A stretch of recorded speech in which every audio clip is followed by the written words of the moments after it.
Hey everybody, welcome back to Booming with Bella. I am your host, Bella Lainez, and I hope you're watching this on YouTube because this feels so intimate. As you can see, we're in my bedroom if you're not watching on YouTube, but I recommend you go ahead to Booming with Bella, search it on YouTube. This will be here. And if you're watching on YouTube, hey! And you can also see that there's a huge stack of books next to me. And I figured, what better episode or way to talk to you guys about music than to share with you the books where I've been getting all my knowledge, where I've been learning. If you've been following me for a while, or you've seen on my personal Instagram, on the Booming with Bella Instagram, I've been posting what I've been reading, and it's mostly been autobiographies, biographies, books about music. So that's been a big part of like what I've been reading lately, whether I wanted it that way or not. So I figured I might as well give you guys some of the recs, some of my favorites, and take with that what you will. You can go ahead and read, or you can just listen to me talk about them. So for fiction, we'll start off with fiction because I only have two really in the subject. Obviously, I don't have the physical copy, but Daisy Jones and the Six. You can also watch, but I recommend reading and then watching. It is by Taylor Jenkins Reid. The book is so good. Was a little slow in the beginning, but once you get to around, I want to say like 15 or so chapters in, actually I'm not sure how far in the book that actually is, but once you get like more into the book, more is happening with the band that it's focused on, it becomes impossible to put down. It's loosely based on Fleetwood Mac, and the main character, Daisy Jones, is loosely based on Stevie Nicks. So, really good book. This show was phenomenal. And I actually have the vinyl because I love the soundtrack that much. And if you know that I have the vinyl, you know that I have the vinyl. I think also the album was in like our top 100 or top 50 for the year of 2023 because everyone in my family was hooked. So that's another good one. One that I do have the physical copy for though is On the Come Up by Angie Thomas. This is the same author that wrote The Hate U Give. This is another really cool book. It's about a girl who wants to be a rapper and she's up and coming in the rap and hip hop world, and it's a really good read. It's a little like, it hits a little bit, but it's a good read. Now for the biographies and the autobiographies. This is the one that I just read and it was actually so good.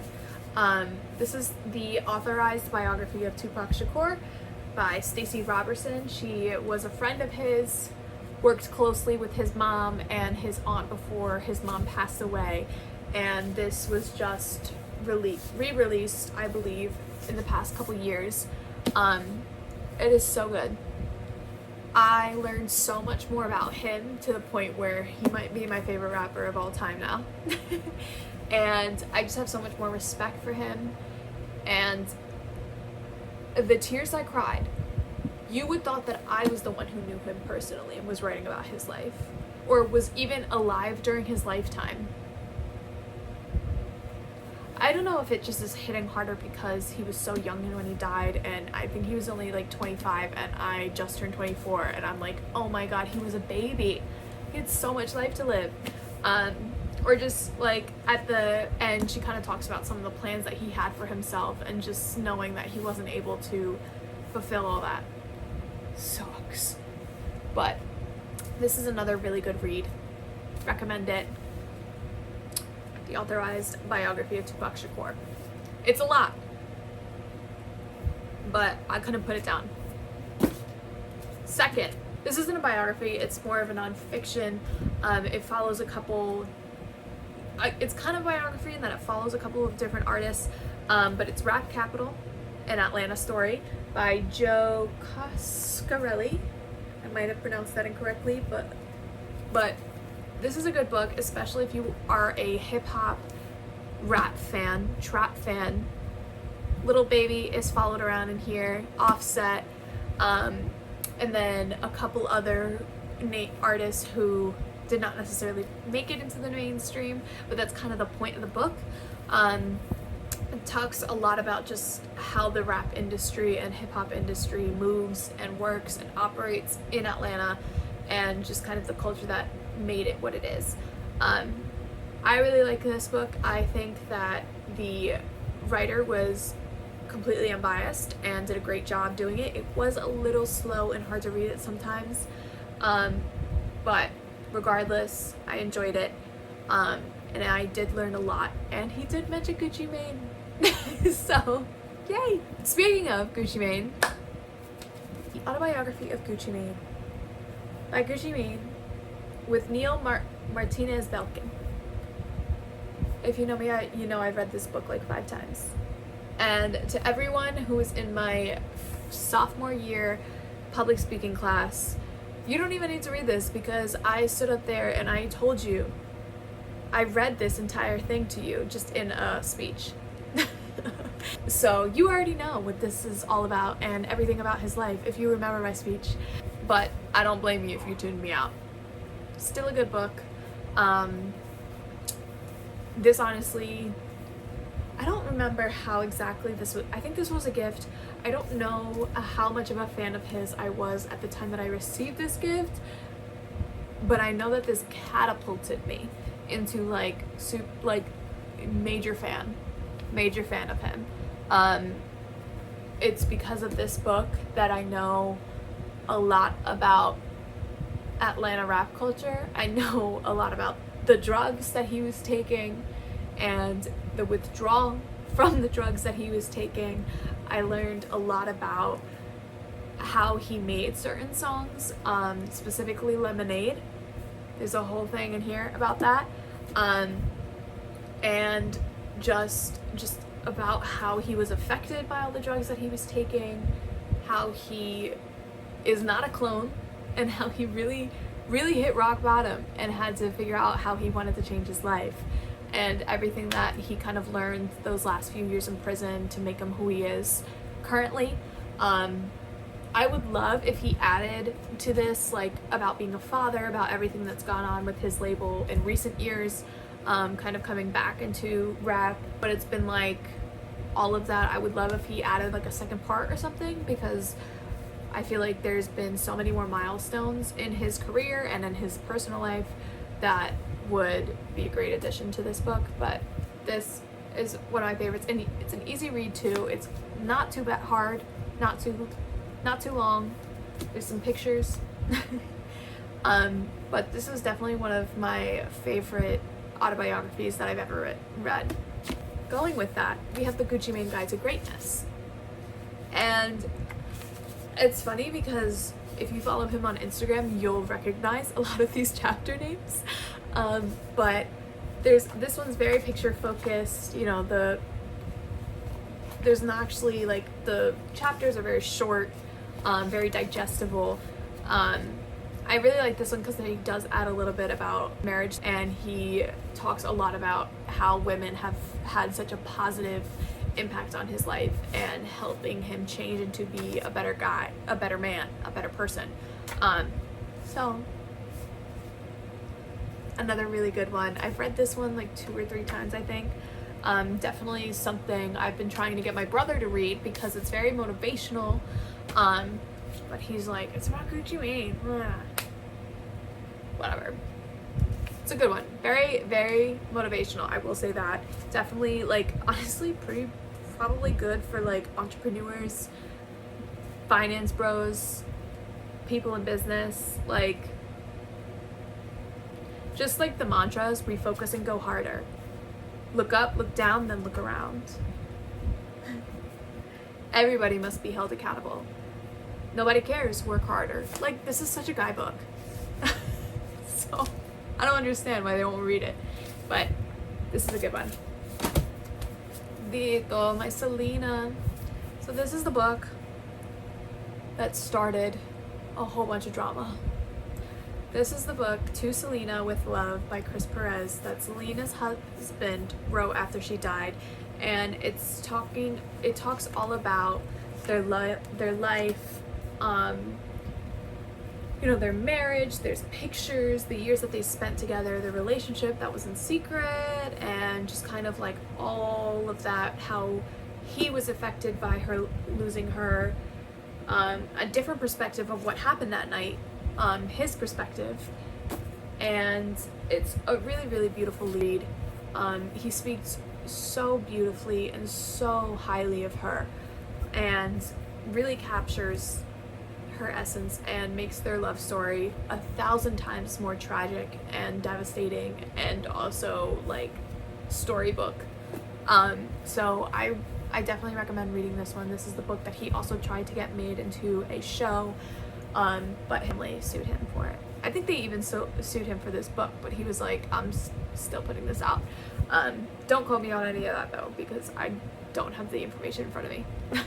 But this is a really good book, especially if you want to know more about Selena, or if you are a Selena fan like me. To Selena with Love. There's also a Spanish version, so that's a cool fun fact. Hurricanes, a memoir, Rick Ross with Neil Martinez Belkin. Listen. I was not a super big Rick Ross fan. This had me listening to Rick Ross for like 3 months. I was just like, it was just so interesting. And then, literally the last chapter is like, you sure you read this right? Hope you were reading between the lines here. So I have to go back and reread this, because I thought maybe I was catching the gist. Maybe I wasn't. But once I read those last words, I was like, oh my god, I gotta reread this again sometime, and like see if I catch anything that I might have missed. So this is a good one. There's pictures too. I will show you one of my favorite pictures because it is so good. You also low-key get to learn more about, there it is. You also low-key get to learn more about DJ Khaled, because he was a big part of Rick Ross's early career. So this is a good read. It's quick too. So love it. There's also one, I think with the same author, with Niels Martinez Belkin, about Juicy J, and that has been on my to be read book list for a while. This one isn't so much a book, but it's A Rose from Concrete. It's by Tupac. It's a collection of his poems. I forget when it was, but it's mentioned in the biography that they authorized and put this book together and released, you know, some of his most famous or his best poems that he had written while he was alive. So this is out in Barnes and Noble. It really shows you just how freaking talented this man was. Like, oh my god.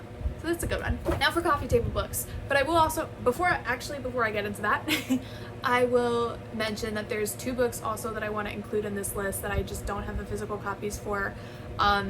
Heavier Than Heaven. It's a Kurt Cobain biography. I really, really enjoyed it. You learn a lot about him, a lot of the bad and some of the good. Kurt was very disturbed, but I wasn't a huge Nirvana fan when I read the book. Afterwards, I became a fan for sure. I want to read also Dave Grohl's book to kind of get his perspective on everything. I'm sure he talks about working with Kurt and Nirvana in it. And I was listening to the Live at MTV performance album for about a month straight once I've read this book. So that's another good one. Another one is The Oral History of Bob Marley by Roger Steffens. That is a heavy read, and it's hard to digest because it's an oral history, and majority of the people that the author was interviewing are Rastafarian, so they speak in that language, which is, until you get to the part where they kind of break it down, it's kind of hard to understand, which I know was also some people's issue with the Bob Marley One Love movie, but once you get the hang of it, it's not that bad. And you can tell that the book was written, that the people speaking were speaking with heavy Jamaican accents, and it takes a little bit to adjust to if you're a native English speaker like I am, but once you adjust, you're golden. And even if you're not completely sure what's being said, you still are able to understand majority of what's being said. So it's a really good read. I learned a lot about Bob that I didn't know before, about the Wailers, about reggae music, and about the music industry in third world countries. You know, it really opened my eyes to maybe some stuff that's happening in my own backyard of Puerto Rico that I don't know about, even though I don't know if Puerto Rico is technically a third world country, but just some of what could be going on. And it was really interesting. And also, like, with it, because and he was Rastafari, you learn a lot about that religion as well. So it was honestly such an educational read. Now that I think about it, I not only learned about the music industry, I not only learned about Bob and the Wailers, I not only learned about his religion, I also just learned about Jamaica and the politics and economical state of Jamaica at that time. So really good read. So definitely check that out if you're a Bob fan, or if you want to know more about Bob, or if any of what I said interests you there, check that out. But yeah, those were two books that I just don't have the physical copies on me. I think I've loaned them to people or something, so I just don't have them with me right now, but they're really good books. Now for the coffee table books. I love collecting these. They're usually given to me as gifts, but I love them so much. So first we have 100 best-selling albums of the 90s. It's by Dan Audie, Justine Cawthorn, Chris Barrett, and Peter Dodd. So they all helped contribute to compiling this list, and it shows you the album, like the number. It starts at 100 and goes all the way up, and it talks about how many album sales, the release date, the singles, Grammy Awards, you know, who worked on it, a whole bunch of stuff. So I love flipping through this, or when I want to like go listen to an album that I know is really good, I'll check in here for a recommendation that maybe I didn't already know. Then we have the Rap Yearbook. This book is so cool because the author, Shea Serrano, goes through the years from like the birth of rap to, I think the last year is 2014 or 2015. 2014. And goes through and picks a song that is like deemed the song of the year in the rap genre for each. And I think like, so obviously the first one is Rapper's Delight, I believe. Yeah, Rapper's Delight.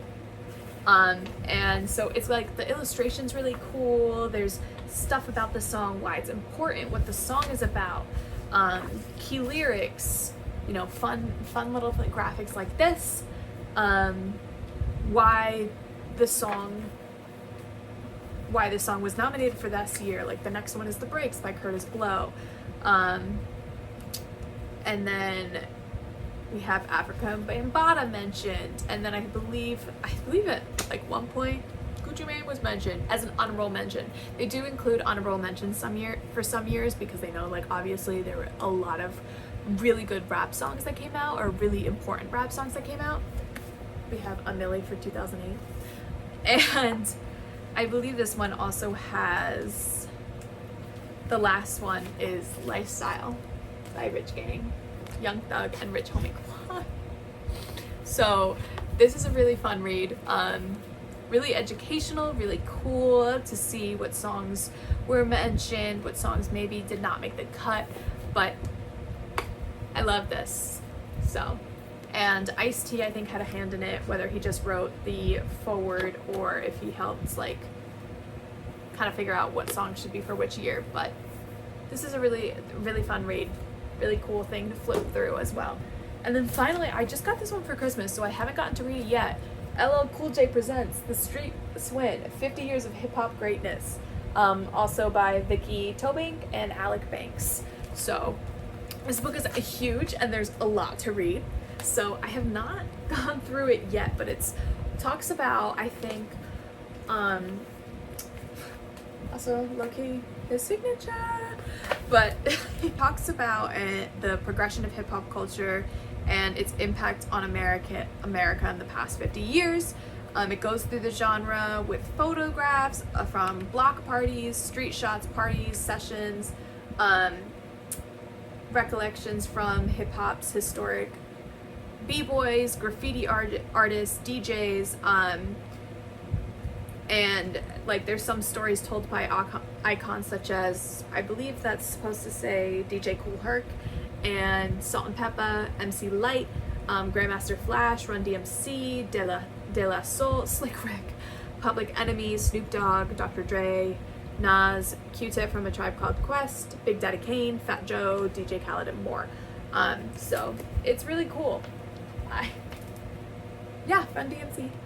So I'm excited to read through this one, but regardless, I think if you're a hip-hop fan, this is a good read. So yeah, those are kind of the books that I've been reading. I'm excited to go to Barnes & Noble and get some more soon. I also have Britney Spears' biography or memoir that I need to read, so I will let you guys know what I think about that. But yeah, this was a short and sweet episode. Just wanted to share some of this with you, and I hope you enjoyed. I'll talk to you guys very soon. Bye!